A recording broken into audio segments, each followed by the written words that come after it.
उत्तर प्रदेश के गोंडा जिले के बेलसर नगर पंचायत अंतर्गत परसदा में गणतंत्र दिवस के पावन अवसर पर पूर्व भाजपा अध्यक्ष इकबाल बहादुर तिवारी ने देशवासियों को 26 जनवरी की हार्दिक शुभकामनाएं दी। इस अवसर पर उन्होंने भारतीय जनता पार्टी के नेतृत्व में केंद्र व प्रदेश सरकार द्वारा किए जा रहे कार्यों को सराहनीय बताया। इकबाल बहादुर तिवारी ने मुख्यमंत्री योगी आदित्यनाथ को एक संघर्षशील और जनहित में कार्य करने वाला मुख्यमंत्री बताते हुए कहा कि उनके नेतृत्व में उत्तर प्रदेश तेजी से विकास के पथ पर अग्रसर है। उन्होंने विश्वास जताया कि वर्ष 2027 में एक बार फिर ट्रिपल इंजन की सरकार बनेगी, जिससे प्रदेश को और मजबूती मिलेगी। कार्यक्रम के दौरान रामचंद्र तिवारी, विजय कुमार शुक्ला, बच्चू शुक्ला सहित कई स्थानीय लोग मौजूद रहे और सभी ने मिलकर गणतंत्र दिवस को उत्साहपूर्वक मनाया।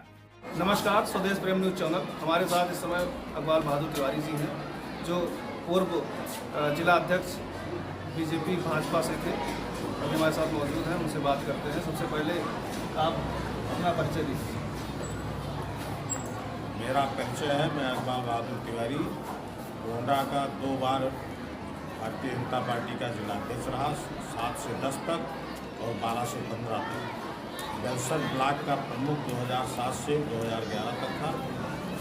इस समय मैं राष्ट्रीय परिषद का सदस्य हूँ और EST पब्लिक स्कूल परसदा का प्रबंधक।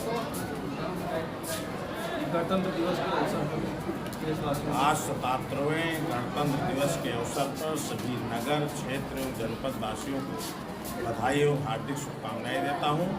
और जिस तरीके से हमारे संविधान की जो मूल भावना थी, समतामूलक और लोक कल्याणकारी राज्य की स्थापना, अपने जनता के द्वारा एक निर्वाचित सरकार, एक सार्वभौमिक सरकार के द्वारा, वो हमारा पूरा गणतंत्र और संविधान का उद्देश्य आदरणीय मोदी जी और योगी जी के नेतृत्व में पूरा हो रहा है।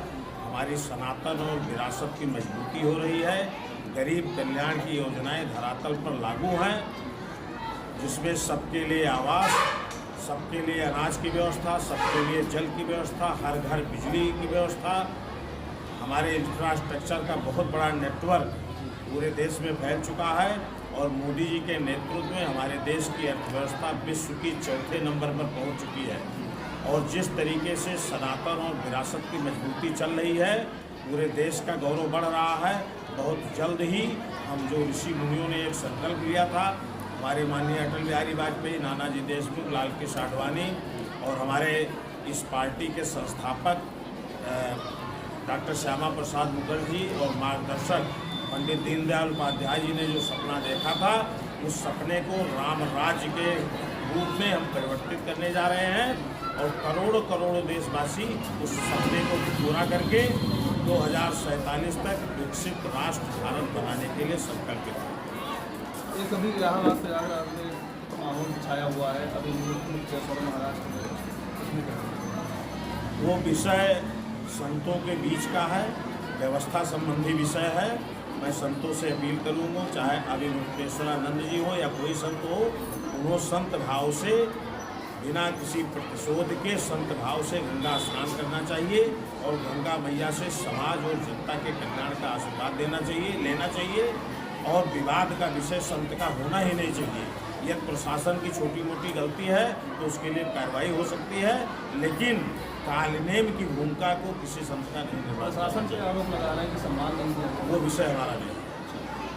2027 में चुनाव का माहौल, 2027 में हम भारतीय जनता पार्टी के नेतृत्व में मोदी जी के और राष्ट्रीय नवनिर्वाचित अध्यक्ष नितिन नवीन जी के और प्रदेश में योगी जी के नेतृत्व में हम तीसरी बार सरकार बनाएंगे और ये ट्रिपल इंजन की सरकार इस देश को गौरव बढ़ाएगी। और क्या करना चाहिए? और मैं यही कहूँगा कि हमें गौ संस्कृति को मजबूत करना है, तो सभी सनातनी परिवारों से अपील करूँगा कि गौ माता की सेवा करें और हर परिवार में एक गौ माता का पालन जरूर हो। चुनाव में अपनी बार कोई मुद्दा नया तो नहीं? चुनाव में मुद्दा केवल विकास है, सबका साथ, सबका विकास, सबका प्रयास और सबका विश्वास। इसी के साथ हम बढ़ेंगे और 2047 तक विकसित राष्ट्र बनाएंगे। धन्यवाद।